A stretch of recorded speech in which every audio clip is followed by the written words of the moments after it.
લોકસભાની ચૂંટણી પહેલા ભાજપ કોંગ્રેસના નેતાઓ વચ્ચે ટ્વિટર વોર જામી છે। પરેશ ધાનાણીના કમલમમાં કકળાટ, જ્યારે કોંગ્રેસ ટનાટનનું ટ્વીટ કરતા યજ્ઞેશ દવેએ પણ જવાબ આપ્યો। લોકસભા ચૂંટણીમાં ગુજરાતના રાજકારણમાં બરાબરનો ગરમાવો આવ્યો છે। ટેકનોલોજીનો સમય છે ત્યારે ભાજપ અને કોંગ્રેસ વચ્ચે ઓનલાઈન વોર જામી છે। સોશિયલ મીડિયા નેતાઓ વચ્ચે યુદ્ધ જામ્યું છે। કોંગ્રેસના નેતા પરેશ ધાનાણીએ ભાજપ સામે ટ્વીટ કરતા કહ્યું કે ભાજપમાં કકળાટ છે અને કોંગ્રેસ ટનાટન છે। ધાનાણીએ ટ્વીટ કરી ભાજપ પર પ્રહાર કર્યો હતો। પરેશ ધાનાણીએ વધુમાં લખ્યું કે કમલમમાં કકળાટ જ્યારે કોંગ્રેસ ટનાટન છે। 2004નું પુનરાવર્તન પાક્કું। તો કોંગ્રેસને જવાબ આપતા ભાજપના પ્રવક્તા યજ્ઞેશ દવે જણાવ્યું કે કોંગ્રેસમાંથી નેતાઓ લોકસભા ચૂંટણી લડવાની ના પાડી રહ્યા છે। રાજકોટમાંથી પરેશ ધાનાણી, અમરેલીમાંથી પ્રકાશ દુધાત, અમદાવાદ પૂર્વમાંથી રોહન ગુપ્તા, આણંદથી ભરત સોલંકી, પાટણથી જગદીશ ઠાકોર, અમદાવાદ પૂર્વમાંથી હિંમતસિંહ પટેલ અને અમદાવાદ પશ્ચિમમાંથી શૈલેષ પરમારે પણ ચૂંટણી લડવાની ના પાડી છે। યજ્ઞેશ દવેએ લખ્યું કે કોંગ્રેસ ટનાટન નહીં, કોંગ્રેસ ના પાડવામાં ટનાટન અને કોંગ્રેસની મજબૂરીઓ પણ ટનાટન। સાબરકાંઠામાં ભાજપ માટે ઉમેદવારોની પસંદગી બાદનો વિરોધ માથાનો દુખાવો સાબિત થયો છે। શોભનાબેન બારૈયાનો વિરોધ આજે પણ ભાજપના કાર્યકર્તાઓએ કર્યો હતો। સાબરકાંઠા ભાજપમાં બકરું કાઢવા જતા ઊંટ બેસવા જેવી સ્થિતિ સર્જાઈ છે। પહેલા ભીખાજી ઠાકોરની અટકને લઈ વિવાદ થતા ઉમેદવાર બદલી દેવાયા। તેમના સાથેના પૂર્વ ધારાસભ્ય મહેન્દ્રસિંહ બારૈયાની પત્ની શોભના બારૈયાને ટિકિટ આપવામાં આવતા તેમનો પણ વિરોધ કરવામાં આવી રહ્યો છે।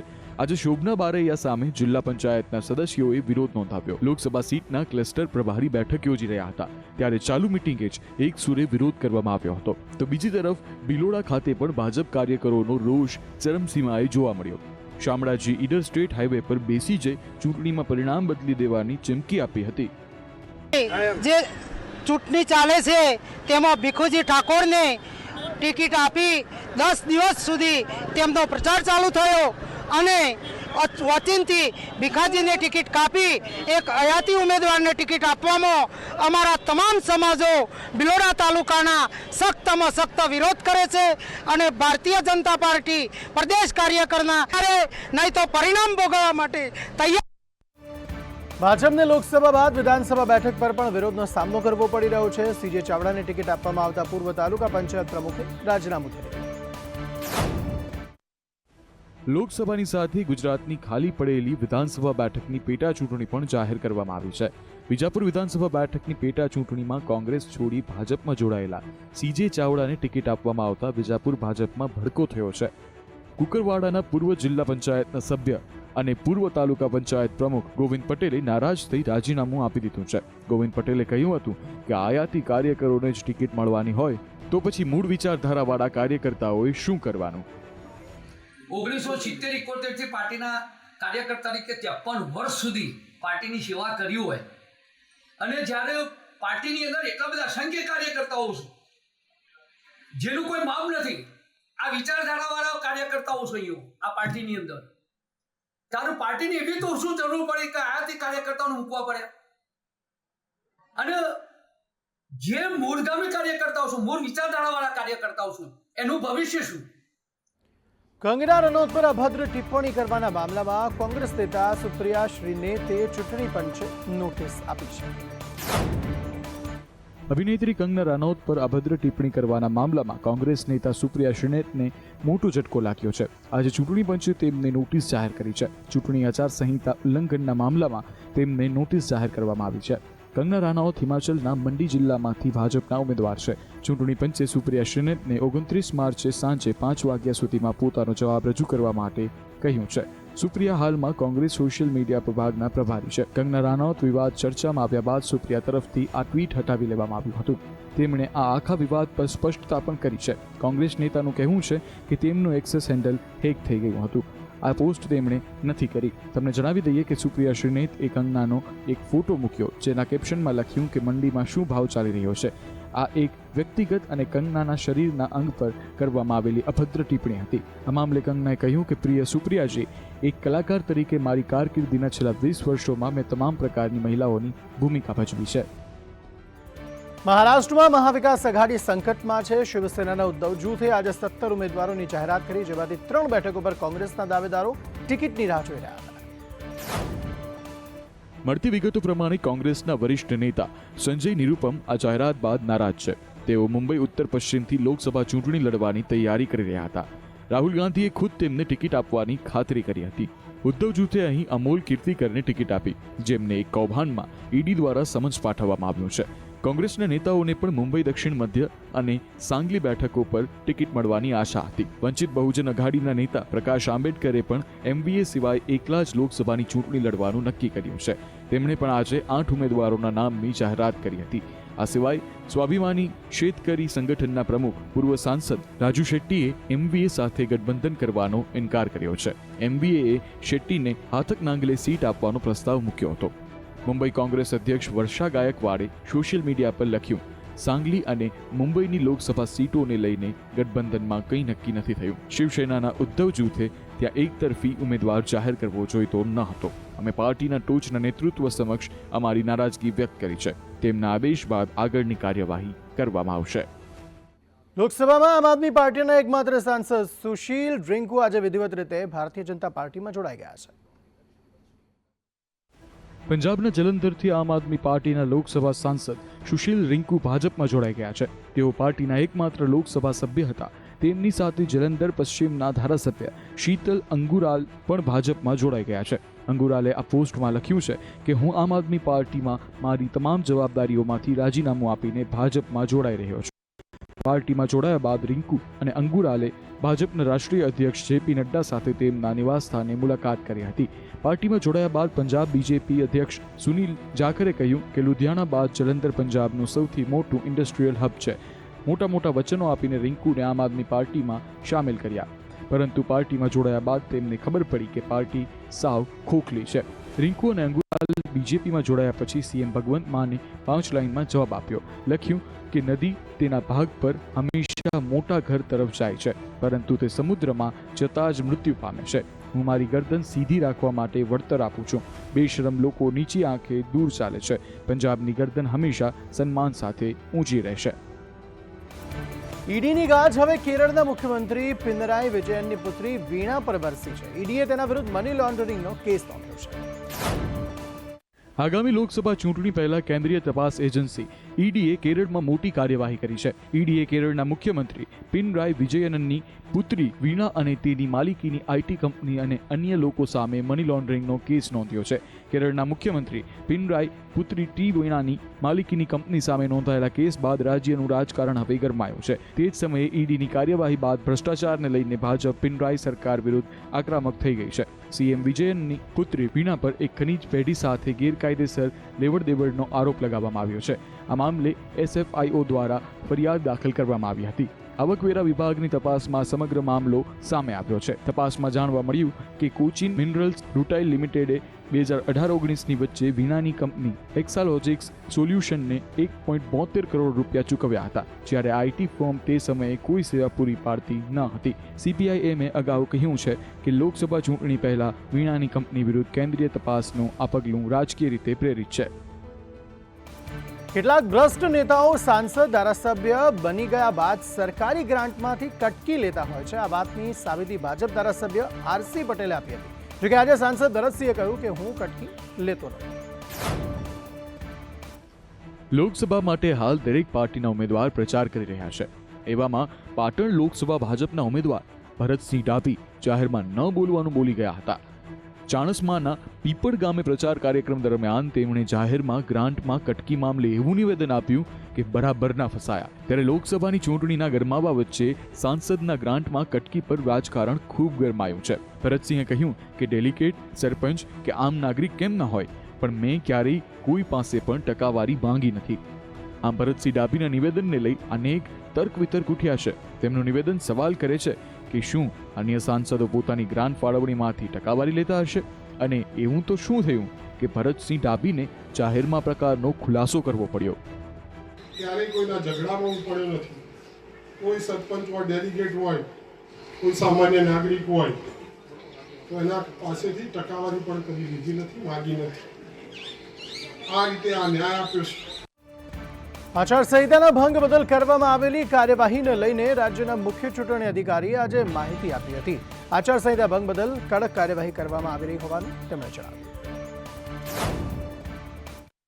ગુજરાતમાં લોકસભાની સામાન્ય ચૂંટણી તથા વિધાનસભાની 5 બેઠકો પર પેટા ચૂંટણી યોજવા માટે મુખ્ય નિર્વાચન અધિકારીની કચેરી દ્વારા તમામ તૈયારીઓ સુનિશ્ચિત કરવામાં આવી રહી છે. રાજ્યમાં આચારસંહિતા ભંગ તેમજ ચૂંટણી ખર્ચ પર દેખરેખ માટે કંટ્રોલ રૂમ શરૂ કરી દેવાયા છે. 16 માર્ચથી અત્યાર સુધીમાં સમગ્ર રાજ્યમાં નિયમાનુસારની કાર્યવાહી કરીને સરકારી મિલકતો પરથી કુલ 1,60,718 તથા ખાનગી મિલકતો પરથી કુલ 58,697 રાજકીય પ્રચાર અર્થેના પોસ્ટર, બેનરો તથા પ્રચાર પ્રસાર સંબંધી જાહેરાતો દૂર કરવામાં આવી છે.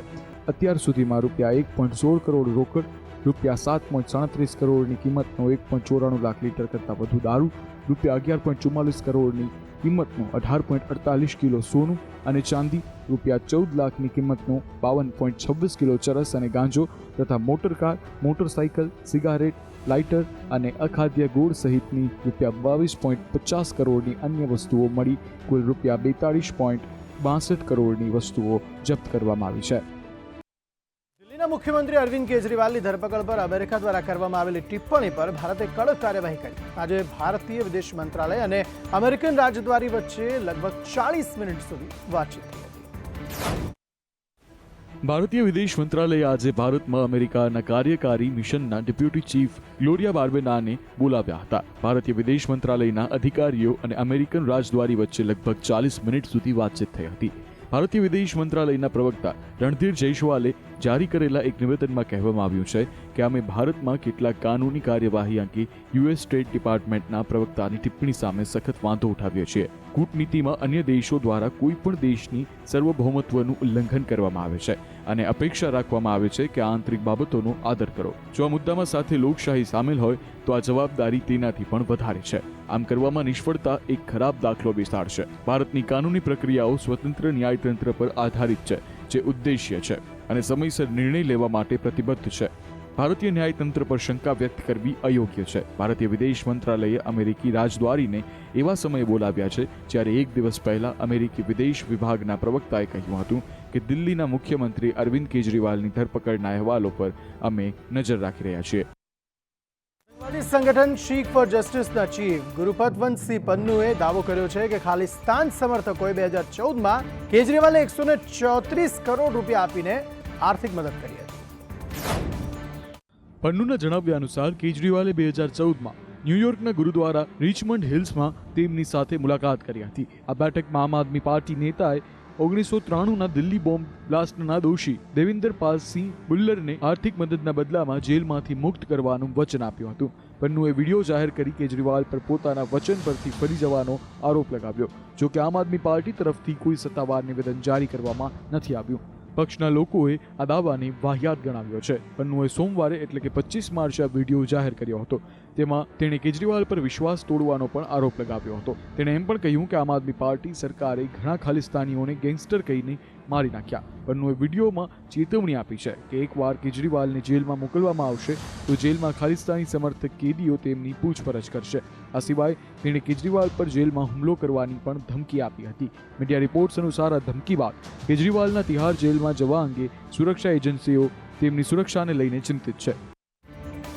આજે તૃણમૂલ કોંગ્રેસના નેતા મહુઆ મોઇત્રાને સમન્સ પાઠવાયું. કેન્દ્રીય તપાસ એજન્સી આ કેસમાં મોઇત્રાને 28 માર્ચે દિલ્હીમાં પૂછપરછ માટે બોલાવ્યા છે. આ ઉપરાંત દર્શન હીરાનંદાનીને પણ ઈડીએ સમન્સ પાઠવ્યું છે. વિદેશી મુદ્રાના નિયમોનું ઉલ્લંઘન મામલે બંનેની પૂછપરછ કરાશે. ઈડી આ પહેલા પણ અનેકવાર ફેમા હેઠળ મોઇત્રાને સમન્સ મોકલી ચૂકી છે. હાલમાં જ મોઇત્રાએ ઈડી દ્વારા કેસની તપાસ કરવાની રીતને પડકારતી દિલ્હી હાઈકોર્ટમાં અરજી દાખલ કરી હતી, જેને કોર્ટે ફગાવી દીધી હતી. મોઇત્રાએ અરજીમાં માંગણી કરી હતી કે આ કેસ સાથે જોડાયેલી કોઈ પણ ગુપ્ત અથવા વણચકાસાયેલી માહિતી મીડિયામાં પ્રસારિત ન થવી જોઈએ. અગાઉ ફેબ્રુઆરીમાં ઈડીએ હીરાનંદાની ગ્રુપના પ્રોમોટર્સ નિરંજન હીરાનંદાની અને તેમના પુત્ર દર્શન હીરાનંદાનીને ફેમા કેસમાં પૂછપરછ માટે સમન્સ પાઠવ્યા હતા.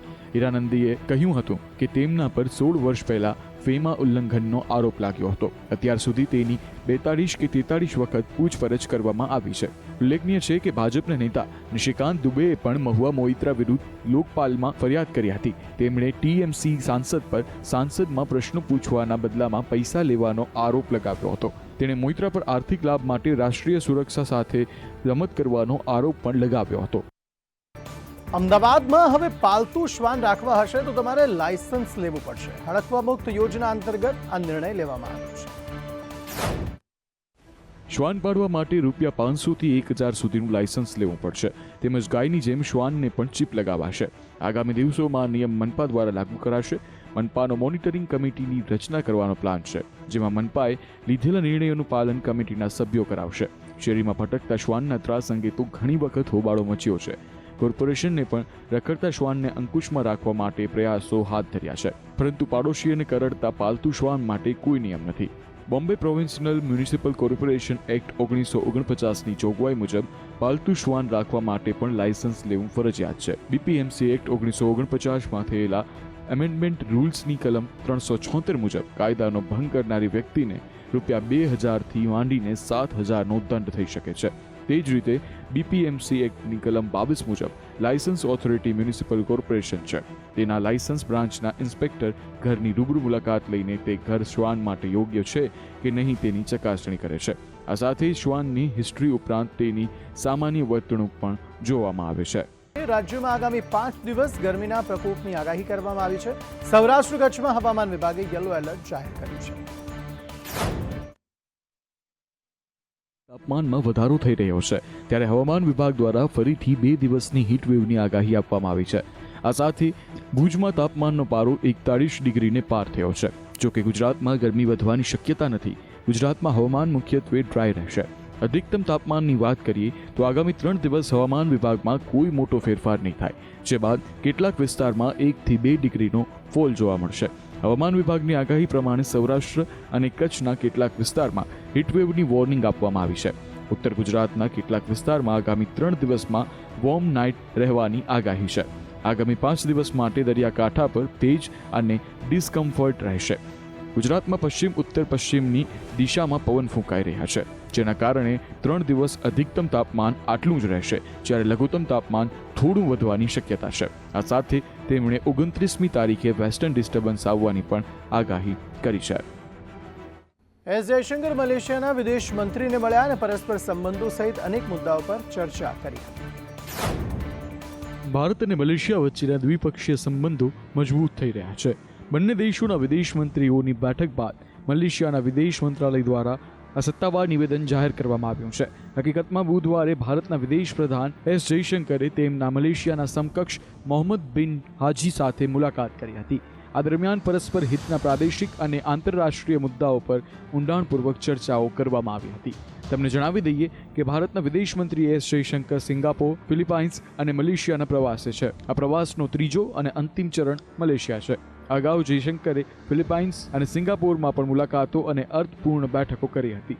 આ વખતે આ મુલાકાતનો ઉદ્દેશ્ય ભારત અને મલેશિયા વચ્ચે સહકારને મજબૂત કરવાનો છે. મલેશિયાના વિદેશ મંત્રાલય દ્વારા જારી કરાયેલા નિવેદન અનુસાર ભારતે 2023માં મલેશિયાના 12મા સૌથી મોટા વૈશ્વિક વેપાર ભાગીદારીની ભૂમિકા ભજવી હતી. આ વેપાર કુલ $16.53 બિલિયનનો હતો. યુએનના ઇન્ટરનેશનલ માઇગ્રેશન ઓર્ગેનાઇઝેશન દ્વારા એક રિપોર્ટ જાહેર કરાયો, જેમાં જણાવાયું કે 10 વર્ષમાં 64,000 સ્થળાંતર કરનારાઓના મોત થયા, જેમાંથી 38,400ના દરિયામાં ડૂબી જવાથી મોત થયા છે. રિપોર્ટ અનુસાર ભૂમધ્ય સમુદ્રમાં સૌથી વધુ 27,000 માઇગ્રન્ટના મોત થયા છે. ઘણા સ્થળાંતર કરનારાઓ ભૂમધ્ય સમુદ્ર દ્વારા ઉત્તર અમેરિકાથી દક્ષિણ યુરોપ પહોંચવાનો પ્રયાસ કરે છે. IOM ડેટા એનાલિસ્ટે કહ્યું કે ભૂમધ્ય સમુદ્ર એક ખતરનાક વિસ્તાર છે અને અહીં મુસાફરી કરવી અત્યંત જોખમી સાબિત થાય છે. તેમણે કહ્યું કે ભૂમધ્ય માટેના ડેટાને અન્ય પ્રદેશો કરતાં વધુ ઊંડાણમાં જોવામાં આવ્યો છે. અમેરિકાના ફ્લોરિડામાં 14 વર્ષથી ઓછી ઉંમરના બાળકો સોશિયલ મીડિયાનો ઉપયોગ કરી શકશે નહીં. ગવર્નર રોન ડી સેન્ટિસે આ કાયદાને મંજૂરી આપી છે. આવતા વર્ષથી એટલે કે 2025થી અમલમાં આવશે. કાયદા અનુસાર 14 થી 15 વર્ષની વયના બાળકો ફક્ત ત્યારે જ ઇન્સ્ટાગ્રામ અને સ્નેપચેટ જેવા અન્ય સોશિયલ મીડિયા પ્લેટફોર્મનો ઉપયોગ કરી શકશે જો તેમના માતા પિતા લેખિત સંમતિ આપે. કંપનીઓને 14 વર્ષથી ઓછી ઉંમરના બાળકોના સોશિયલ મીડિયા એકાઉન્ટ ડિલીટ કરવા માટે કહેવામાં આવ્યું છે. કાયદા અનુસાર તમામ સોશિયલ મીડિયા પ્લેટફોર્મને વય વેરિફિકેશન પછી જ તેમના એકાઉન્ટ એક્ટિવેટ કરવા માટે કહેવામાં આવ્યું છે.